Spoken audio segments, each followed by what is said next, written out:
I'm trying to teach about the Tudors, and this kid wants to chew. I say if I allow you to chew, then everyone else will be doing it too. Now, if you really want to help me lots, you can hand out this worksheet on Mary Queen of Scots. Nah, it's alright. Well, the chewing gum still needs to go. I swallowed it. Well, that's really stupid if so. Let me tell you about what happened to my mate Patel. He swallowed some gum, for 2 weeks he was stuck and made his life hell. Can you imagine how annoying that must be, to have to cope, to constantly have chewing gum at the back of your throat? At this point, I'm distracted from my fable, because some other boy has got up and is walking across the table. Boy, you! Get down from there, right now! And the rest of you, you also need to quiet down. No sooner has the boy returned to his seat, then I realise I can hear the faint murmur of a beat. I look around. Hey you, put it away. But they ignore me, and I can't see exactly who's to blame. And now this first boy's chewing gum again, right in front of my radar. But I only just put it in, there's still loads of flavour. Well, I'll give you 30 seconds more to savour, but then you have to spit it out. And you also owe me a favour. Right, so Mary Queen of Scots, who knows, who was a cousin? But I can't get to the end of the sentence before I hear another buzzing. I see a girl, head down talking and also chewing gum. I'll turn it off right now. Oh sir, it's my mum. By this point, this sequence of sagas and complications means all around the classroom people have started their conversations. I say, listen, who can answer the question? You can do the work now, or I'll keep you in after the lesson. We can do it now, or we can do it in break. I'm simply going to add the minutes up. This is your choice to make. And I'll start marking minutes up on the board. A couple of kids look up, but generally I'm still ignored.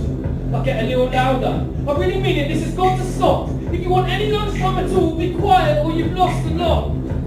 Oh sir, I forgot to mention, I've got to see Mr. Aubrey after lesson, so you can't give me detention. The noise level keeps brewing it. This boy's still chewing. Look, I'm beginning to get irritated with what you're doing. He rolls it around his mouth as he prepares for the release. There, I'll spat it out. No, that was only half a piece, and the rest I hold the bin up. Oh sir, you're being waste. I don't have the time for this. Get that bin out of my face. I'll try a different tack. You want to hear me rap? No, we've heard you before. You're not as good as you think you are, sir. To be honest, you're a bit of a bore. Running about, shouting, out of chairs. Running about and shouting. Girls doing each other's hair and makeup and pouting. Chaos and mayhem and everywhere there's chewing gum. Phones taking photos, providing beats. Eating biscuits, fizzy drinks and sweets. Drawing on the table. Flying worksheets. The noise level keeps on rising and everyone's chewing gum. Shout, right, everyone be quiet right now on the count of 3. It really is clear there's no way they'll bow to me. I can do nothing more, then it stops. It can't be the effect of what I said. Nah, there's a figure at the door. It's the deputy head. With no more than an eyebrow, this guy has silenced the riot. There was a terrible din, and now there's a deadly quiet. Now, I heard you as I was coming up the stairs. And to be honest, I can't believe my ears. This gentleman is here to teach, and I'm going to ask him to hold anyone who decides they don't want to do what they're told.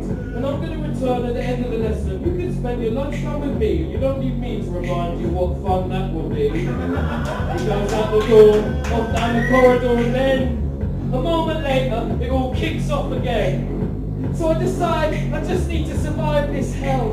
I try not to yell and count down the minutes to the final bell. When it rings, I lock the door and wait to the deputy. But everyone gets up and they try to unsettle me. There's no sign of the boss, so I resign to the loss. I say you can leave if you can tell me one fact about Mary Queen of Scots. And the one boy in the class who had actually read says she wanted the throne, so they chopped off her head.